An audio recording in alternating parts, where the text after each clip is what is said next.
Right after I dropped out of high school and moved out of my parents' house, I needed work real bad.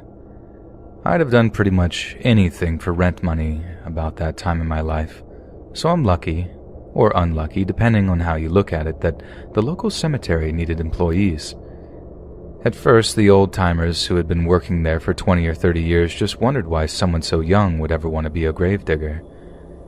It was hard work, really bad on the lower back, but I soon adjusted, and it turned out to be something more akin to a free gym membership than an actual job. I mean it. I got swole pretty fast, and if I'm honest, it only ever felt like work if the weather was bad or we had an actual funeral on site. Otherwise, it was just nice to be able to spend time outdoors. So the way our cemetery was set up was pretty simple. The majority of the grounds were just regular grave sites, all pretty much the same size and same price. But the northwest corner of the grounds was a private site that contained much larger plots. These were reserved for much wealthier families, and the local undertaker made a lot of cash from selling extravagant grave setups to them. I'm talking whole mausoleums, statues of angels, and stuff like that.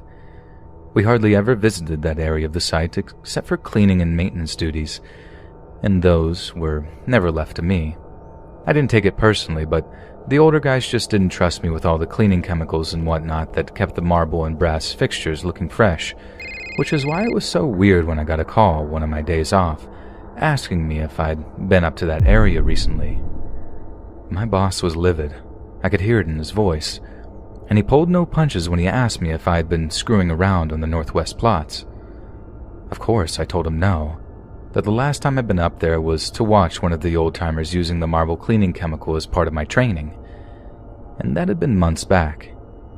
He sighed, seemed confused and confounded, so I asked him what exactly the issue was. He replied that it could wait until the next time I was at work. I was worried, sure, but I was pretty sure that I hadn't done anything wrong, not deliberately anyway, and especially nothing that involved the northwest plots. A couple of days later, when I rolled into work, the atmosphere was incredibly tense. I knew something fairly serious had happened. All I knew is that I wouldn't have to badger anyone to find out why. The boss man walked me out to the northwest plot, silent the whole way, and I knew better than to open my mouth until I found out exactly what was going on. There was already a worker up in the plot, tending to one of the graves, and that's when my boss told me that if I had been hanging around the area, maybe during my lunch break, eating a few snacks among the opulent grave sites, now would be the time to tell him. I swear to God that I hadn't, that I knew better than to eat stuff near the graves, as I'd been well informed it attracts wild animals that can in turn do damage to some of the resting places. And that's when he broke it down for me. Something had tried to dig up one of the freshly dug graves out in the northwest plots. He said something in particular, not someone, because we each had enough experience to recognize when a grave had been dug up by tools or by hand, or, in this case, by claw. It was rough around the edges, obvious claw marks in the dirt as opposed to the straight lines carved out by a shovel. This was something in an emergency, I mean, for obvious sanitary reasons, but for sentimental reasons too. If local families discovered that wild animals were trying to dig up their deceased relatives, there would be an uproar. Something had to be done, and quickly. A meeting was called among the gravediggers in attendance. As far as we knew, the mysterious digging had been taking place overnight and was most likely undertaken by some kind of scavenger animal, a coyote, black bear, maybe even an escaped dog. The solution was obvious. Night watchmen would have to be present in the cemetery every night until the situation was resolved. And guess who was voluntold to be the night watchman for the first full week? You guessed it. The young guy. The new guy. Me. The only thing that made the proposal even vaguely attractive was the fact that anyone doing the night work would be paid double the regular rate, and I could definitely have done with the extra cash. First night of being on watch really sucked. All I had for company was a flask of strong coffee and a .22 pellet gun loaned to me by one of the other workers to take down any varmints. It was long, boring, and lonely, but once I adjusted my sleeping pattern, it got a little easier. Then, on the second to last night of my watchman duties, I was on a little foot patrol walking towards the northwest plot with a flashlight in my hand, and that's when I saw it. A flurry of frantic limbs digging at the earth. I could have shouted something, maybe even fired the .22 in the air to scare the animal away, but if I killed whatever critter was causing us so much trouble, I might be out of the extra pay, but at least I'd have my daytime life back. I crept up slowly, turning the flashlight off and sneaking stealthily towards the dark shape working away at the earth. I've hunted rabbits at night with my uncle before, so I figured I'd use the old flashlight technique to cause the animal to freeze for a second so I could take the killing shot. But when I did, when I aimed that powerful flashlight in the direction of the digging thing, I almost cried out in fear. It wasn't an animal at all. It was a human, crouched on all fours, digging away at the earth with his or her bare hands.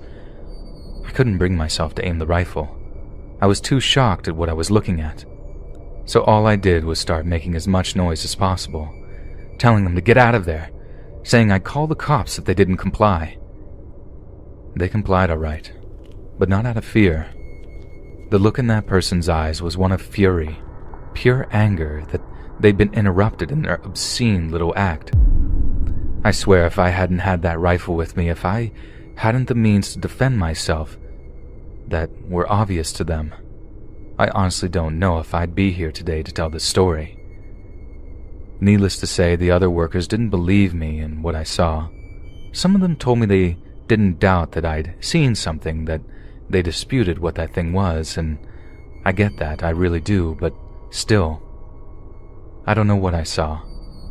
The police struggled to determine anything other than maybe a few boot footprints, but it really didn't lead to anything else, as that individual ran far, far into the tree line beyond what I was capable of seeing. All I know is that it was definitely a person. In the summer of 2012, I met my friend Jerry at Dairy Queen for ice cream. He asked if his friend Jim could meet us, who he had met at the library where he was working at the time. I said, yeah, I love meeting new people. Jim comes in with his guitar and starts playing music beautifully. From this encounter, Jim seemed a really chilled guy, cool. He did ask me on Facebook a few days later, and that is nothing out of the ordinary. He starts making casual conversations. There is something stranger though. When I met him, he had an accent that I couldn't put a finger on. He told me that he was born and raised in the UK and was a musician there until he moved here at the age of 18. I thought, okay, he doesn't sound like a guy from there, but fine. At that time, I was dating a guy called Tom.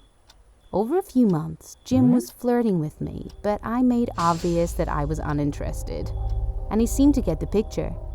At this time, the spring semester at the college starts, and Jim is in the same class as me, just a different time. There is a field trip at the museum where both the classes are joined. I noticed Jim and made casual conversation, and then we went our separate ways. That's when I noticed something weird.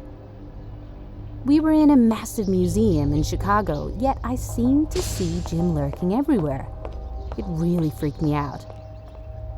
When the trip ended, he messaged me again, getting at it really hard and flirting with me again. I told him that I didn't like the way he was talking, but he continued, and I even ignored him at a point, but he didn't stop. Why I didn't delete him at that time is beyond me. But I digress. I told my boyfriend about him and showed him the messages. Tom asked what his name was and checked his profile. When he saw his profile picture, he gasped and said, "Jim? That is certainly not his name. His name is Stan. We went to the same high school. He is totally insane." I'm in terrible shock right now because now everything has turned to be more horrifying and creepier. Tom told me that Howie did the same thing to his ex-girlfriend. So basically, Stan contacted Tim's ex-girlfriend and fed her the same lines, flirted with her and then stalked her. Tom said that he gave his ex-girlfriend the name John and they both nearly got in a fight, but Stan backed off and switched schools. Tom asked me if he could use my phone to send him a message. Honestly, I was a little reluctant, but Tom showed his high school yearbook and proved that everything was a lie. I can't believe Stan's whole backstory, but did I really have any reason to call him out or question it? I really didn't care until it got scary, and I didn't want to investigate further stalking away. Tom messages him from my account. "Hey Stan, it's me Tom, remember me?" That's when Stan gets hostile. He starts losing his mind and starts getting aggressive, adamantly denying that he is Stan, and Tom sends the photo of the yearbook and tells him not to harass me anymore. He gets mad and says that he will contact the police for harassment and whatnot. And after these absurd accusations, he blocks Tom and I altogether from all social media accounts. Stan was caught by the same guy for the same thing again. I don't know if he wants to steal Tom's girl or something, but this guy definitely is crazy. Who lies about their identity and goes after the same guy's girlfriend over and over again? I am still blocked and hope never to meet you, Stan.